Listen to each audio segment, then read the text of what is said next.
위키텔러. 걸그룹 아이러브 전 멤버 신민아가 극단적 선택을 하다가 구출됐다. 이 같은 논란은 걸그룹 내 왕따 사건으로 관심이 쏠리고 있다. 신민아는 9일 낮 12시 17분에 서울 성산대교 난간에서 극단적 선택을 하다가 구출됐다.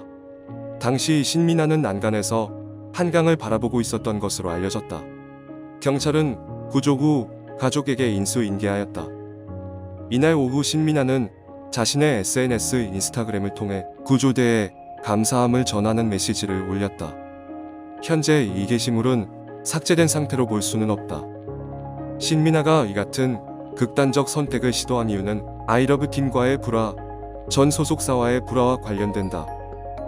신민아는 지난 7월 아이러브 팀 멤버 서윤, 최상, 지원 등의 괴롭힘과 왕따를 당했다고 SNS를 통해 주장했다. 멤버들이 숙소에서 밥을 먹지 못하게 했다.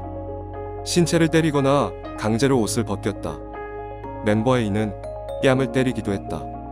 멤버 B는 10세 연상의 남자와 잠자리를 하고 클럽을 다닌다는 등 아이러브 멤버들이 성적으로 문란하다 등을 폭로했다. 신민아는 괴롭힘으로 인해 공황장애, 우울증, 불면증 등 앓고 극단적인 선택을 한 적이 있다고 폭로했다.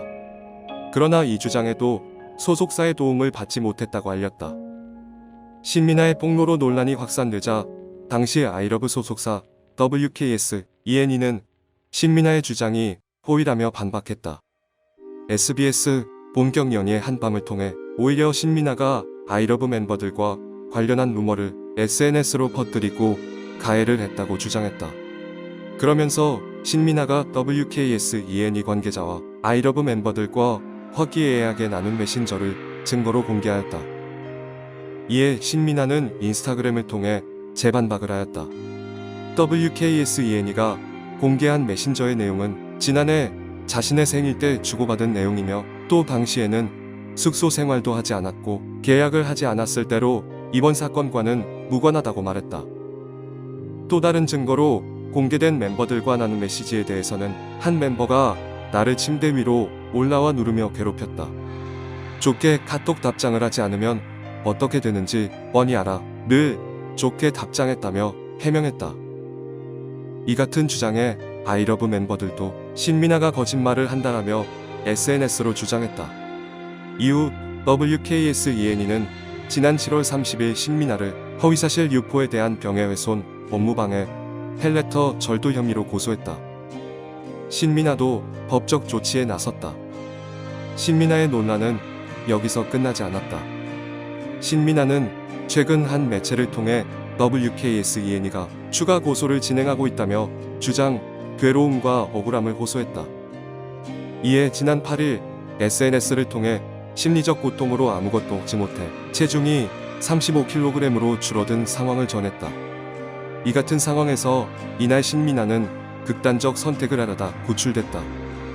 이 상황에 대해 WKS ENE는 신민아의 추가적 고소를 진행한 것이 없다고 주장했고 신민아가 끝까지 거짓말을 하고 있다며 유감을 전했다. 신민아는 SNS로 자신이 극단적 선택을 시도한 사건과 관련한 언론 보도를 캡처 공개한 후 쏟아지는 악플에 자제해달라고 요청했다. 한편 WKS ENE는 신민아의 사건의 논란 속 지난 8월 신민아가 왕따 가해 자라고 지목한 아이러브 멤버 서윤, 최상, 지원을 걸그룹 포토패스 멤버로 재데뷔시켜 논란이 일었다. 오늘의 세 줄 요약. 걸그룹 아이러브 전 멤버 신민아는 팀 내 왕따로 인해 극단적 선택을 시도하였다. 소속사와 멤버들은 허위사실이라며 주장하였다. 진실이 밝혀지지 않은 상태에서 악플은 자제하자.